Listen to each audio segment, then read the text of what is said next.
நாம் இப்போது 8ஆம் வகுப்பு தமிழ் பாடப்பகுதியில் இயல் 2 இயற்கை என்னும் தலைப்பில் உள்ள ஈடிலா இயற்கை என்ற தலைப்பில் நிலம் பொது பற்றி பார்க்க போகிறோம்.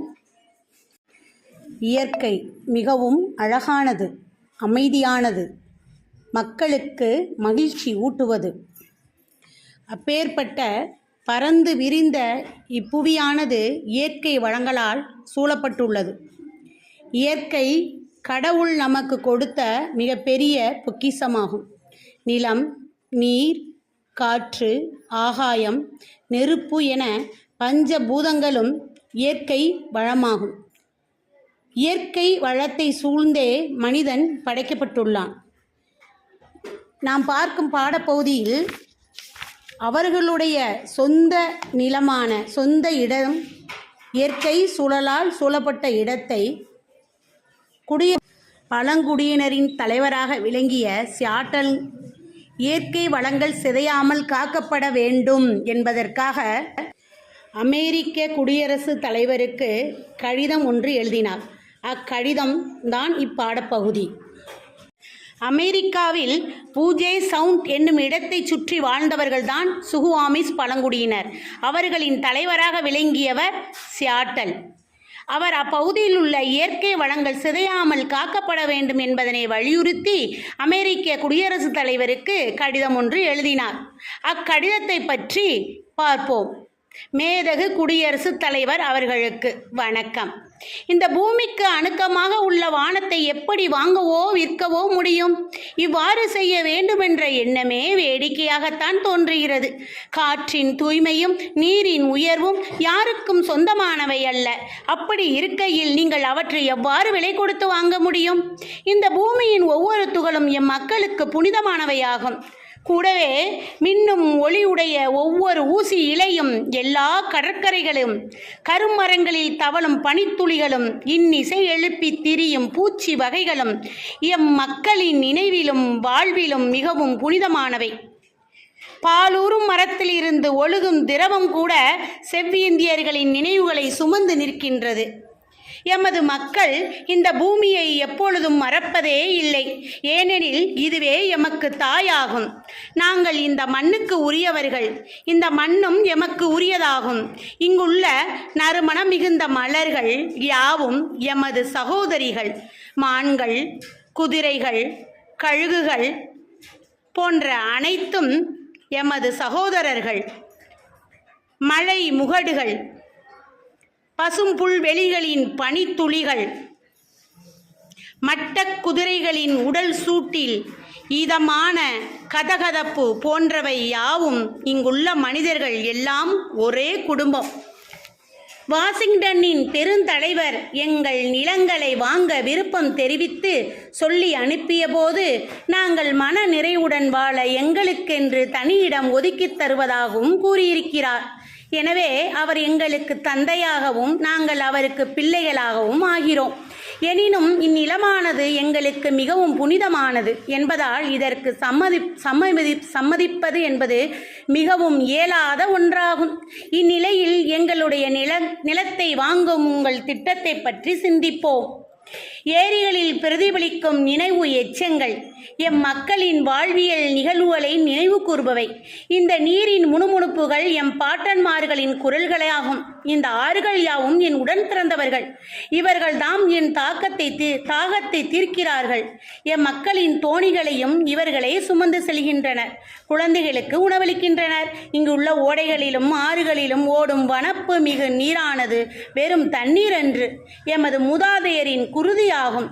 இந்நிலம் புனிதமானது என்பதை நீங்கள் நினைவில் கொள்ளுங்கள். உங்கள் குழந்தைகளுக்கும் இதனை கற்றுக் கொடுங்கள். எமது வாழ்வு முறையின் சிறப்புகள் உங்களுக்கு தெரியாது என்பது எங்களுக்கு தெரியும்.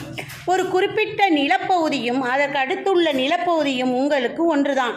நீங்கள் அயலவர்கள். இந்நிலத்திலிருந்து தேவையானவற்றை எடுத்துச் செல்லவே நீங்கள் இங்கு வருகின்றீர்கள். இப்பூமியானது உங்களின் உடன் பிறந்தார் அன்று பகைவரே. இதனை வென்று கையகப்படுத்திய பின் நீங்கள் வேறு இடத்திற்கு நகர்ந்து விடுவீர்கள். நீங்கள் உங்கள் தந்தையர்களின் இடுகாடுகளை கூட மறந்துவிட்டு வெகு தூரம் சென்று விடுவீர்கள். பிறப்புரிமைக்குரிய சொந்த மண்ணையும் கூட நீங்கள் மறந்து விடுவீர்கள். நிலத்தை வாங்குவதும் விற்பதும் உங்களுக்கு ஆடுகள் அல்லது மணிகள் விற்பது போன்றவை. உங்களுடைய கோர பசியானது இப்பூமியை கொன்றொழித்து பாழாக்கி அதனை பாலைவனமாக்கிவிடும். ஆனால் நாங்கள் பூமியை தாயாகவும் வானத்தை தந்தையாகவும் கருதக்கூடியவர்கள். எங்களுடைய வாழ்வு முறை உங்களுடைய முறையிலிருந்து எந்த அளவு மாறுபட்டது என்பது எமக்கு துல்லியமாக தெரியாது. உங்களுடைய நகரங்களின் காட்சிகள் எல்லாம் எமது செவிந்தியர்களின் கண்களை உறுத்துகின்றன. உங்கள் நகரங்களில் அமைதியான இடம் எதுவும் இல்லை. நீங்கள் வாழும் எந்த ஓர் இடத்திலும் அசைந்தாடும் இலைகளின் ஓசைகளோ பூச்சி இனங்களின் ரீங்காரங்களையோ கேட்க முடிவதில்லை. மாறாக சடசட ஒலிகள் காதை பிளக்கின்றன. மகிழ்வூட்டும் இராக்கூவர் பறவைகளின் ஒலிகளையோ குளத்தை சுற்றி கேட்கும் தவளைகளின் கூச்சல்களையோ கேட்காத வாழ்வென்ன வாழ்வு? நான் ஒரு செவியிந்தியன் என்பதால் இதனை எவ்வாறு புரிந்து கொள்வதென தெரியவில்லை. என் மக்கள் யாவரும் அமைதியான குளத்தின் முகத்தை முகந்து வரும் தென்றலின் இன்னோசையை, நடுப்பகலில் பெய்யும் மழையால் எழும் மண் வாசனையையும், தேவதாரு மரத்திலிருந்து பறக்கும் இலைகளின் மணத்தையும் நுகர்வதை விரும்புகிறார்கள். நாங்கள் காற்றை மிகவும் மதித்து போற்றுபவர்கள்.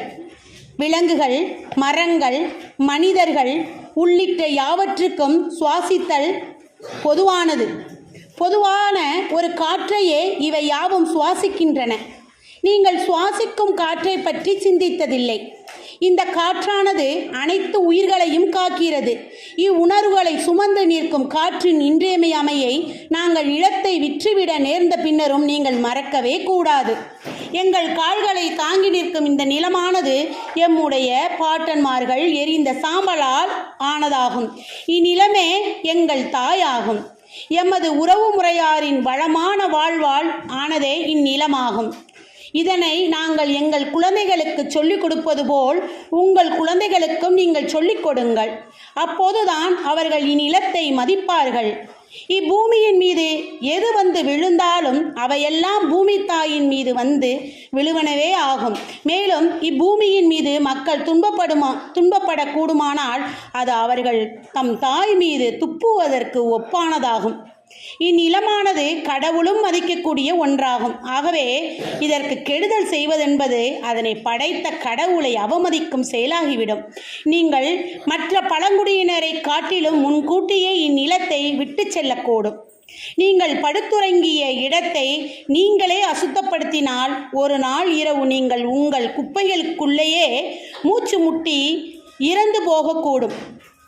இப்பகுதியில் உள்ள எருமைகள் கொல்லப்படுவதையும், எங்கு பார்த்தாலும் மக்கள் நடமாட்டம் அதிகரிப்பதையும், தொன்மையான மலைகளை மறைத்து தொலைபேசி கம்பிகள் பெருகி வருவதையும் எங்களால் ஏற்றுக்கொள்ள முடியவில்லை.